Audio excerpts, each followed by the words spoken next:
और अब खबरें तफसील से। आज सुप्रीम कोर्ट में अक़लियत की तशरीह करने की अर्जी पर सुनवाई हुई। बीजेपी लीडर अश्विनी कुमार ने अक़लियतों की पहचान के लिए गाइडलाइंस तय करने और उनकी तशरीह करने के लिए की अर्जी दाखिल की थी। सुप्रीम कोर्ट ने अक़लियती कमीशन से 90 रोज में अक़लियत की तशरीह करने को कहा है। टोटल 8 राज्य ऐसे हैं जहां वास्तव में हिंदू माइनॉरिटी हैं, लेकिन उनको माइनॉरिटी का कोई फायदा नहीं मिलता। जो प्राइम मिनिस्टर का 15 पॉइंट प्रोग्राम है उसका कोई फायदा नहीं मिलता। तो हमने पिछले साल नवंबर में नेशनल माइनॉरिटी कमीशन को भी पिटीशन दिया था।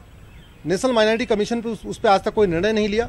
आज सुप्रीम कोर्ट ने नेशनल माइनॉरिटी कमीशन को डायरेक्शन दिया है कि आप 90 दिन के अंदर वो हमारी जो याचिका है 2017 की उस पर आप निर्णय करिए। और उसमें हमने यही मांग किया है, define minority and identified at state level.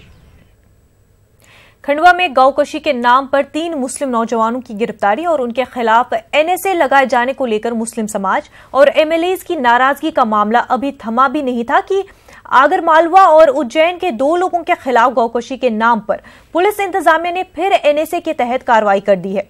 Khandwa गौकशी के मामले में कांग्रेस एमएलए आरिफ मसूद ने सीएम कमलनाथ को खत लिखकर अपना एहतजाज दर्ज किया था।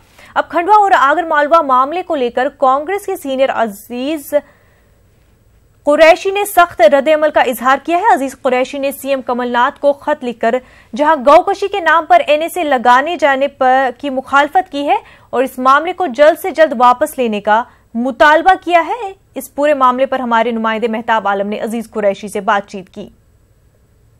खंडवा में गौकशी के नाम पर 3 मुस्लिम नौजवानों की गिरफ्तारी और उस पर एनएसए लगाने के मामले को लेकर सियासत तेज हो गई है। कांग्रेस ने बहुत सारे लीडरान जहां इस मामले को लेकर अपने मौक़िफ़ जाहिर कर रहे हैं, वहां भारतीय जनता पार्टी खुशी का इजहार कर रही है कि ऐसे लोगों पर ऐसी कार्रवाई होनी चाहिए। इस पर बातचीत करने के लिए हमारे साथ साबिक वजीर और उत्तराखंड उत्तर प्रदेश के साबिक गवर्नर अजीज कुरैशी साहब मौजूद हैं। उनसे जानते हैं, उन्होंने भी जो है कमलनाथ को खत लिखा है। अजीज साहब, इसमें क्या ऐसा मामला है कि जो आपने कमलनाथ को खत लिखकर मुतालबा किया है? देखिए, गाँव कशी की मुखालफत हर आदमी करता है, मतलब ये, और जो मुसलमान में जिनमें दरावी समझ है, कोई इसके फेवर में नहीं, कभी नहीं रहा कि मतलब कि। और मैं जब गवर्नर था तो मैंने तो एक कन्वेंशन बुलवाया था। उत्तर प्रदेश, हरियाणा, पंजाब, कुछ मध्य प्रदेश, राजस्थान, दिल्ली, सबके हमारे जमा हुए थे कुरैशी बिरादरी के लोग। और वहाँ उन सबने एक तजवीज़ पास की थी कि हम अपनी मर्जी से अपने हिंदू भाइयों के जज्बात का ख्याल रखते हुए, मजहबी उनकी रिवायत का ख्याल रखते हुए गाय काटना बंद करेंगे, वायदा करते हैं। और जो काटेगा कोई तो उसका हम समाजी बाइकाट करेंगे, मतलब कि। तो उसको कोई अगर ये कहे कि जो मुसलमान इसके फेवर में है, वो गलत बात है। मतलब एक तबका होता है, हर जगह होते हैं लोग के ये। लेकिन गाय काटना, किसी ने अगर गाय काट भी दी, उस पर एनएसए लगाना, ये इंतहाई काबिल मजम्मत है।